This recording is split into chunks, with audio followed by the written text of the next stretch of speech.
Stories. This is our yurt that we take around the country supporting community events such as Raising Steam this weekend. My wife Belinda, storyteller, and I, Jukebox, we take this around supporting steampunk events, and it's a venue that's a pop-up venue for spoken word and acoustic sets and occasionally medieval funk fusion, which was interesting, and workshops and all sorts of things. So when Stephen gave us the opportunity of being part of Raising Steam, it's right up our street. We'd love to be part of that. So as you can tell, we have a lovely full house this afternoon. If it gets too hot, I can open these back doors, let them know. And the walls themselves actually contain the stories from the storytellers. As you look round, you'll see their names signed, so be sure to sign us before you leave. Of course. But without further ado from me, I'm very grateful for the opportunity to be able to introduce to you this afternoon Feline as she reads from her new books. So ladies and gentlemen, can we give her a warm welcome, please?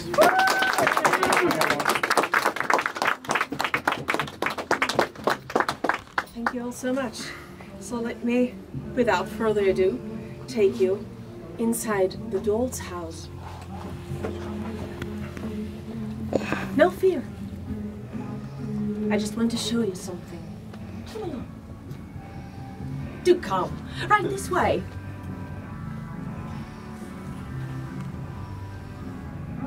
First technical problems because my iPad insists on turning down. Oh, come, there's the door. Press down the old brass handle and open it. Be careful. The paint is peeling off. Don't pull in a splinter.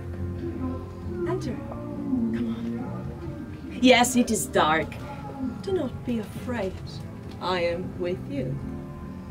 I'll go ahead, see? Well, I already disappear into the dark. The only thing you can distinguish is my white lace ham briefly blowing after me. Then that has disappeared into the void too. But do come, look, I lit a candle. You did enter, reluctantly. Let me close the door behind you, just so that your eyes can get used to the crepuscular light. A heavy squeaking, then a deafening crash, as if the wings of a castle gate clunk into each other, a metallic reverberation like in a gigantic cathedral. Weren't we just now standing in the hallway of a simple house, even if abandoned for years, on the 4th floor? The candle casts a faint circle of light on the floor. Slowly, your eyes are starting to get used to the dark, aren't they? Close up, or the maximally dilated pupil. The candle illuminates the mantelpiece to which it clings by its own spilt body of wax. Below, in front of the long extinguished but never cleaned up chimney, sits a house.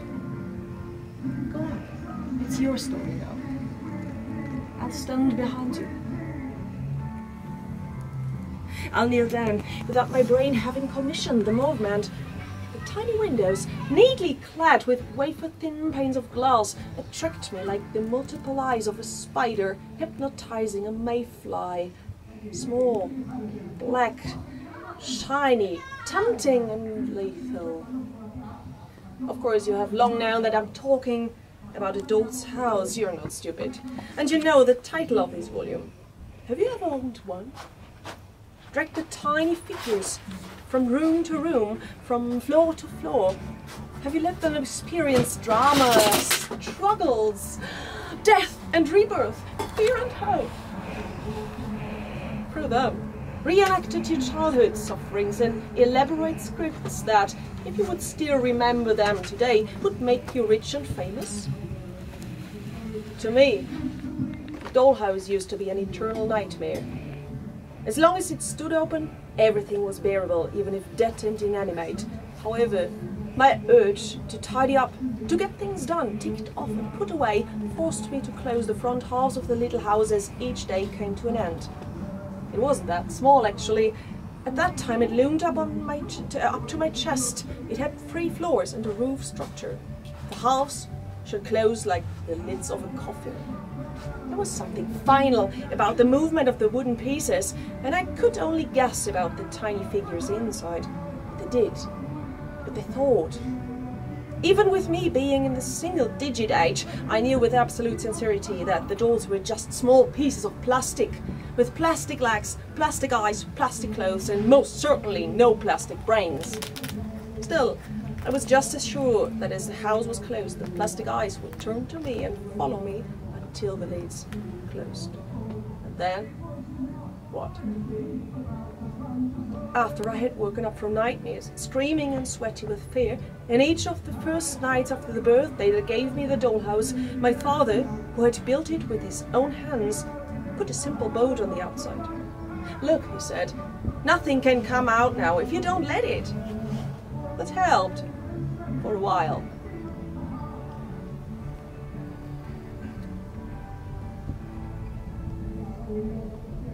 Inside the house.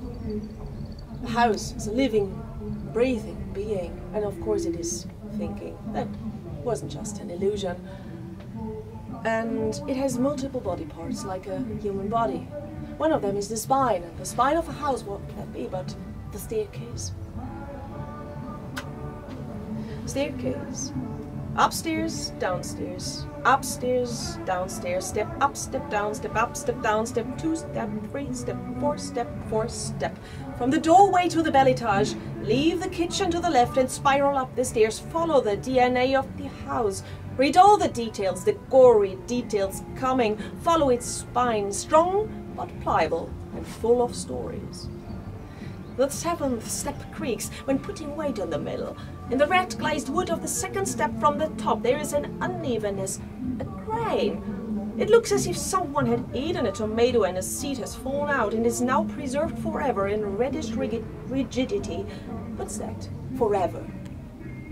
Lasts forever, as long as the house stands. As long as the house is standing, nothing can happen to me. I am the house. Upstairs, upstairs, upstairs, upstairs, from the beletage to the bedrooms. The 3rd step is distinguished by a pattern of 2 rings, like knot holes, but the rings overlap.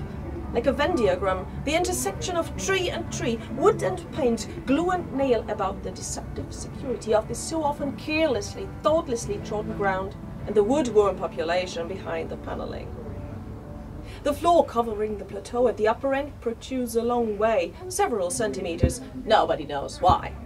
But some theoretical temporary newcomer to the house could have caused a small family scandal from a so far snuck-up, whispered night visit, culminating in the unmistakable ruckus of a fall and some swearing. "But young man, have you hurt yourself? Would you like a tea?" "No, that's no fuss, we're awake now anyway." A sofa like a grill grate, hot tea, a scorched palate, a watchful looks instead of warm body parts and gentle ecstasy and whispered giggles under the covers. All those visitors would have disappeared as nameless and without a trace as they had entered. Never mind whether it would have come as lovers or as burglars, or both. But this is the house. Nobody comes here who doesn't have a role to play.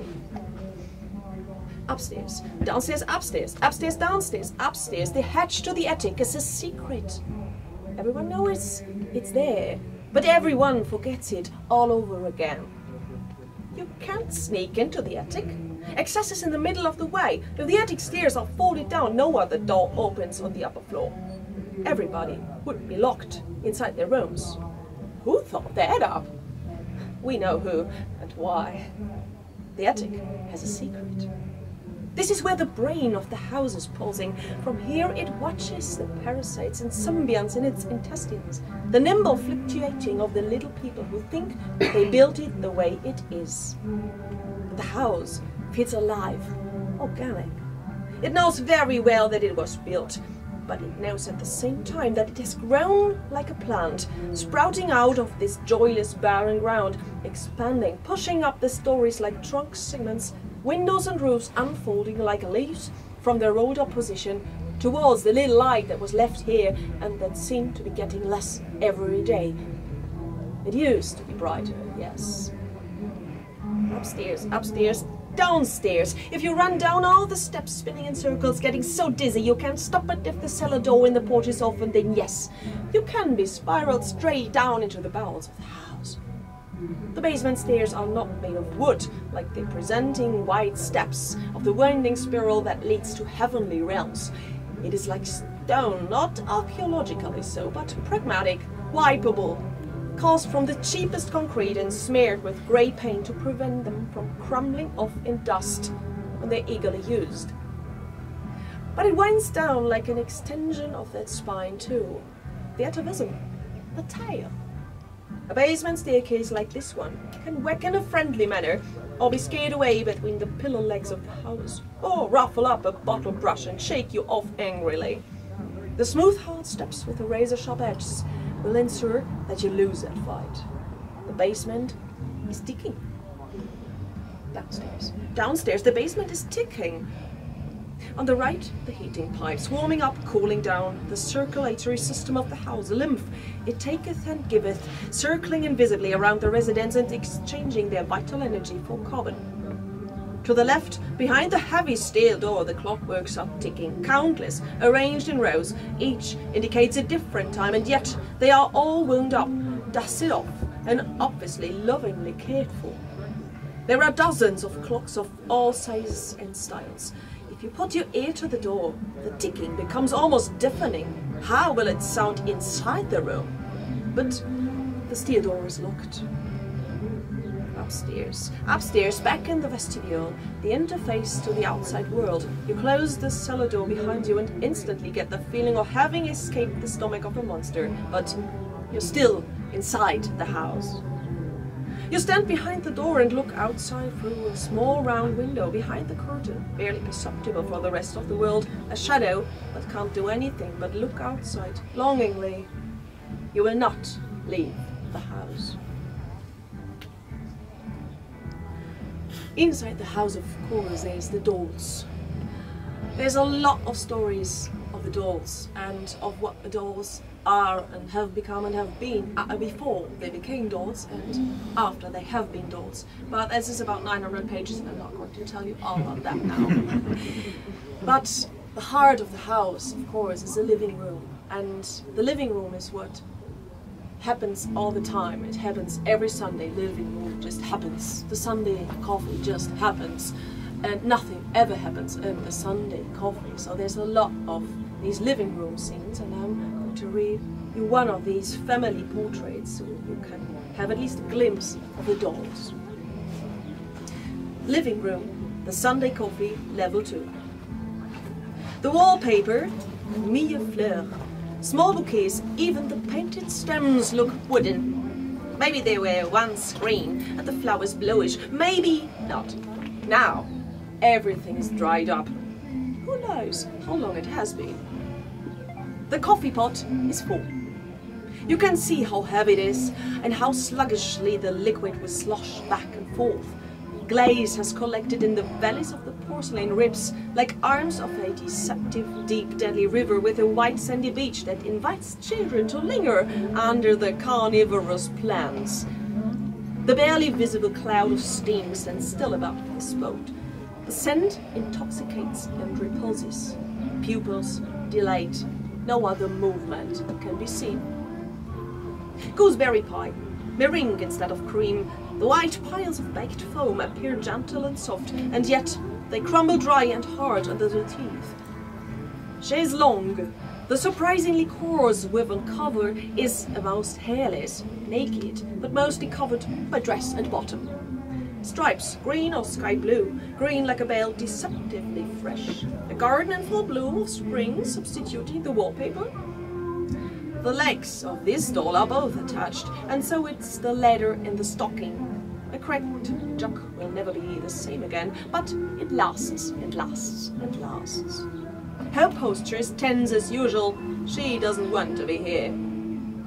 The armchair, winged, dust-colored. The animal's feet want to kick the child, but they don't dare. It kicks them in turn, again and again, and now it kneels with shoes on what's left on the cushion and looks down maliciously at the blunt, powerless glass. The grounded armchair is set back a little. That's the one without wings, so yeah, well, returning theme. There exists the grandfather, blind, deaf, and dumb. The checkered blanket no longer warms him up. Is he there or not? Was he gone? The vicious chair with his artistic padding. The grandmother balances with her mouth pitched. She's turned away from the grandfather. Coincidence or intent? The bag on her lap wants to say in the Queen Elizabeth code, "Help!" But for that, she would have to open it, and she's not ready for that. Not yet. Still. The low table, flashing its glass plate, lurks for victims. "Offer me your kneecaps, heathens, and I may spear the base of your skull."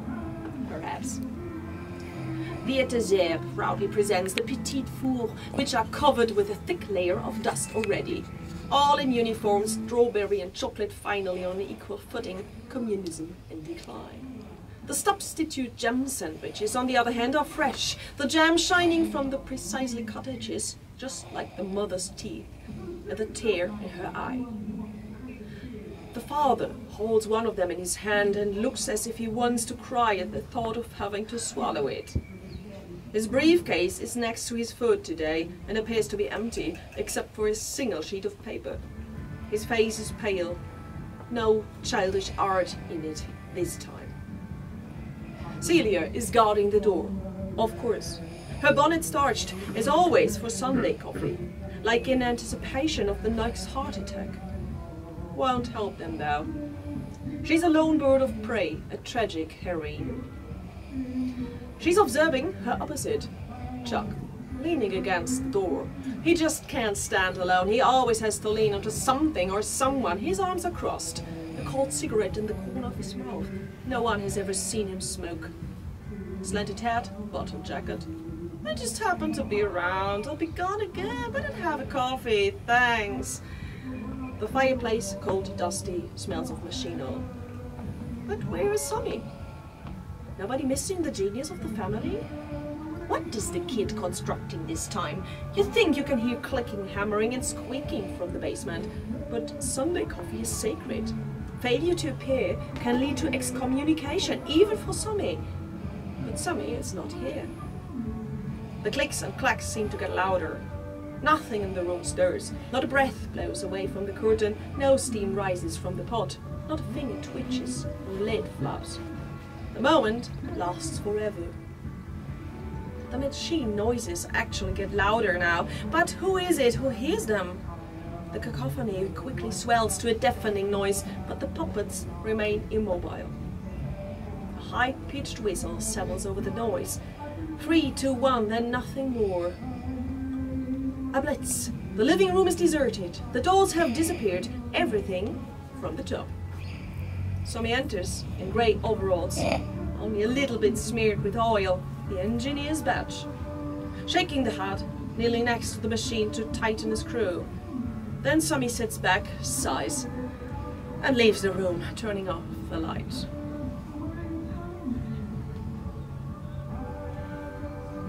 Oh, that went faster than I thought. So... the choice of another plot, if you don't mind. Just have to make up my mind. Oh yes, as we have been talking about some of the perks of the English language before, when we had our reading, Stephen, of your beautiful law for Sonetici. Maybe you don't mind me as a German reading this little, I don't want to call it a parody. So there's the mother of the dolls, of course, of the doll family, and of course she has a cleaning obsession. She needs everything to be perfect, and this was about the first part about her that I came up with when I was still collecting the bits of pieces. Mary is cleaning. Level 2, bathroom. Shiny, shiny, shiny. It needs to shine. Shine, shine. Yet, here's a spot. Out, damn spot. Out, I say. 1, 2, why? Then, this time to do it. What is murky? Fie, my child, fie. A housewife and a fate. What need we care who saw it, when none else did what needed to be done? Yet, who would have thought the old shelf to have so much dirt inside? The big squirt full of dirt, where is it now? What, will this floor ne'er be clean? No more of that, my child, no more of that. You mar all with this groaning. Here's the smell of humans still. All the perfumes of Arabia will not sweeten this water closet. Oh, oh, oh. Wash your hands, put on your rubber gloves, look not so sad. I tell you yet again, the nest is gone, no spiders running over you in sleep. And on, there's ringing at the door. Those dirty feet, give me your broom. It is the same each day, and on, and on, and on.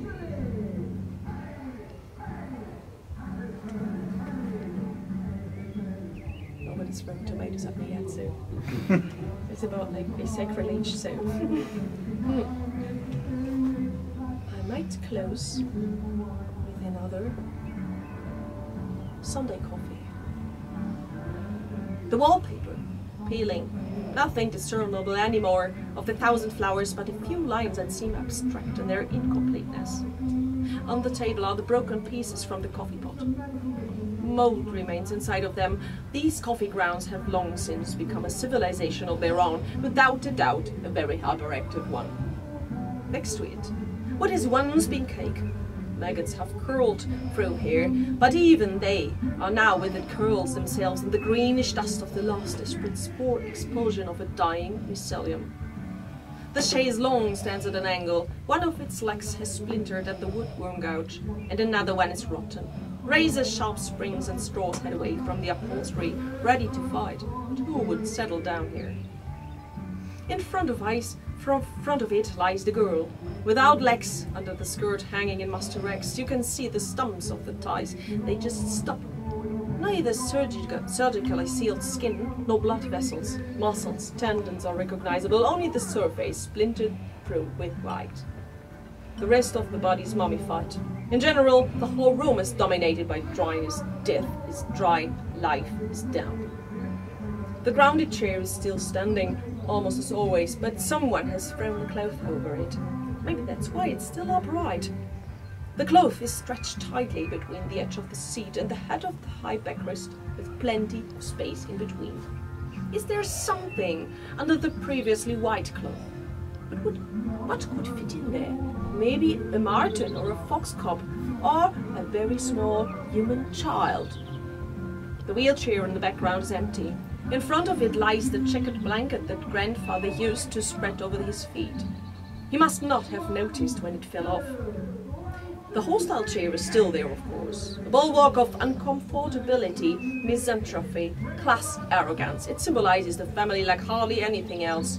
You could use this chair as a coat of arms if you wanted. But the grandmother stays on the convex seat even at death. The handbag has not left its place either. The bony hands clasp the lock.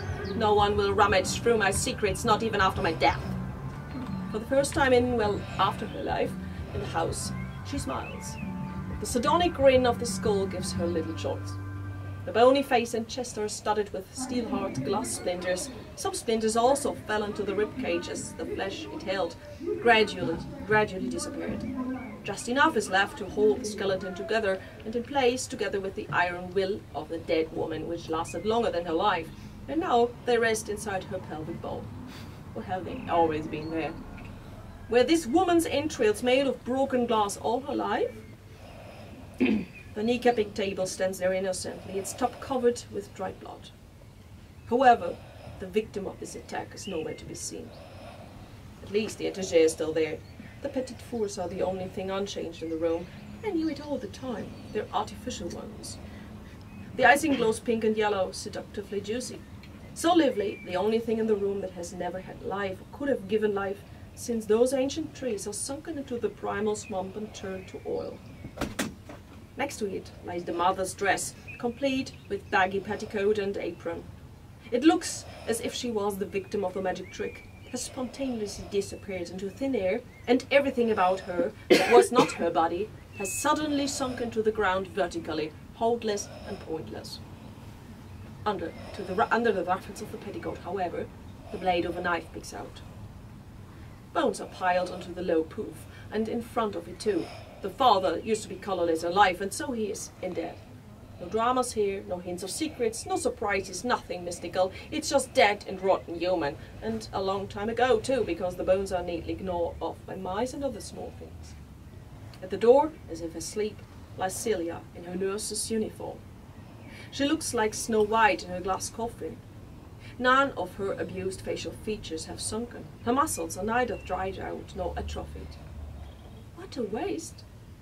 The cracked coffee pot is the only one that remained intact. Where we would have guessed chucked, at least, there is only an immense pile of gears and indefinable metal components mixed with punch cards. The chaos looms almost as high as the waist of an adult or the head of a child. Fireplace, cold, surprisingly clean, smells of death and ashes like the rest of the room, the whole house. Where is Somi? Nothing stirs in the basement. No clicks and clacks give hope for a restart of the events that have brought us here. The house is dead, alone, abandoned for good. But it won't have that. The white cloth on the grounded chair suddenly stirs, first as if in a gust, then as if gathered from the inside by a small fist, and then the child jumps out from under the slipping sheet. With an angry expression on its face, it runs to the dead, throwing up clouds of dust out of the living room, down the stairs, further on through the vestibule, down the basement stairs, and pounds on the cellar door, which immediately gives way on its rusty hinges and falls into the room in a cloud of rot. The child enters and turns the swivel chair with Somi on it and jerks back. Empty eye sockets of the rough doll bring back at it. Somi is no longer here. Nobody can rebuild the machine. Somi has won the battle. How did Somi manage to enter their own system, to fix the machine, to escape the cellar unnoticed, and where would Somi hide now? The child stomps its foot angrily, turns on its heel and storms up the stairs towards the attic. And then showdown. There's a lot of stories unfolding inside this doll's house, as I mentioned earlier. And if you want to learn more about them, I have only just finished writing the German version and about 3/5 of the English version, and I hope to finish the English version of it over the next few weeks, and then I will release them chapter by chapter on my Patreon account, and the German version hopefully will be released at the end of this year. And I have had a mention that there would be an opportunity maybe to release the English version on Turnbreast Texts, maybe? Yes. Yay! Thank you.